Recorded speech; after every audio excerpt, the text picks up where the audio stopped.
and welcome to another cooking video, and this time it's on my favorite desi food snack, whatever you want to call it. It's samosas. And samosas are like such a tasty, popular snack to have, but kind of can take a while to make. But this is a great recipe that's going to make it all simple for you. So let's get started. So we're going to start because they're literally going to show from scratch. So you're making your own dough, which is going to make the pastry. So you're getting quite a bit of flour, adding a bit of cumin because that adds a nice taste to it. After the cumin, you want to add the ghee, which is going to make the dough nice and soft, and then it's going to be a nice crispy texture when you come to fry it. So there, you're just kneading it away. So she's kneading it, and it's going to all come together. Even though at the moment it looks quite dry and it doesn't really look what it's meant to look like, but it just takes time to get that texture together. So yeah, you add a bit of water to get that consistency going, mixing it all up, so then it becomes a nice soft dough that you can then use to make your lovely crispy samosa. So you can see now, look, it's all come together. Kneading it fully now just to get it all plated up so it's all nice, and yeah, just looks like that, which is perfect. That's a nice round piece of dough.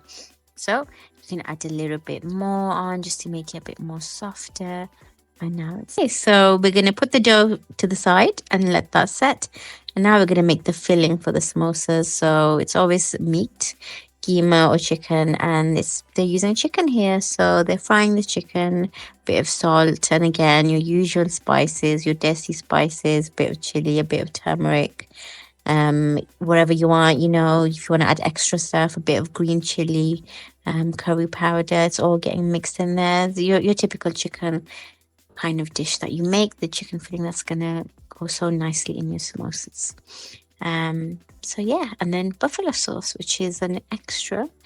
It's an extra ingredient which is gonna add a little bit more of a spice, a bit more of a taste.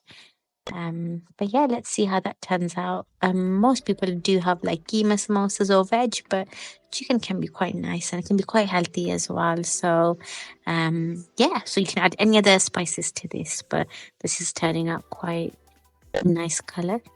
Nice, so you're getting the chicken nice and brown. Adding a bit of cumin again. We love cumin in this recipe, and some red onion.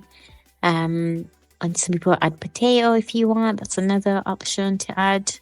Any other vegetable you want to add, or you can keep it simple.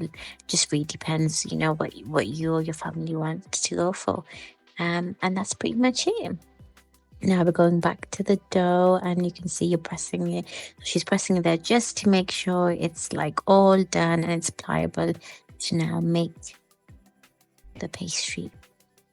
So cut it in little pieces because that makes it easier to then making the pieces that you want.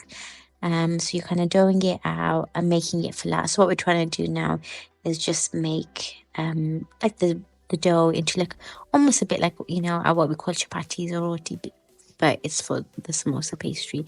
So you want it nice and thin. You don't want it too thick. But you have to want it too thin because it's got to hold that samosa chicken filling that we've just made. So you can see you're flattening it out with the rolling pin, getting it nice and round as well. Shape's not so important. This doesn't have to be so round like you do with your normal rotis, but it is nice. And you can see she's cutting it in pieces there to make the triangle shape that we know so well.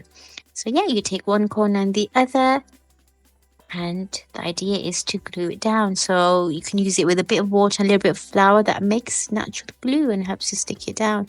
And it makes that perfect concave shape to then add the chicken filling in. You want to make sure with this, you make sure you dab the glue down properly and that you close that bit of gap in the pastry. And then you want to add about a spoonful and a bit, not too much because you don't want it to then be too much in that samosa filling that it then rips or tears the pastry, but you want it enough that you've got some nice tasty filling in the samosa. And then you can see you press down the bottom bit, which wasn't glued down, but you do the same. You put a bit of water, the flour mixture, your natural glue, and stick that down, and there you go. That's it. And you can see you can make them just like that and see how beautifully symmetrical they are, and how uniform they are, and that just looks lovely. And now it's time to fry. So main thing here, you just want to make sure the oil is nice and hot. You want to get that bubbles when you put in the samosas in, because if it's a bit cold, they're going to get greasy. They're not going to cook well, and you might find, again, the pastry tears as well, and you don't want filling to come out. So that's the color you're going for. So you can see it's coming together now, nice and golden. I love that nice golden color. So it's not brown, but it's like getting there. It's like a light golden color, should I say.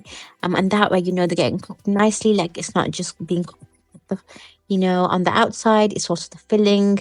That chicken filling is getting cooked in the inside. So yes, that's exactly how you want it. And look how beautiful they look. I love samosas so much. And yeah, time to plate them up. So obviously when you're taking them out, make sure you know, get rid of any excess oil. You know, you can sometimes dab with a bit of tissue afterwards as well, or paper towel, shall we say, just to make sure you're not getting too much oil on them. And yeah, fry some more. And that's it. And look how beautiful they look. I mean, there's a bit of a process, a few stages, but they're so worth it because they taste so good. And let's just see how it looks when you open it up. Yeah, brilliant. And see how that's so cooked, so nice. Not overcooked, not undercooked, just right. And there you are. Enjoy.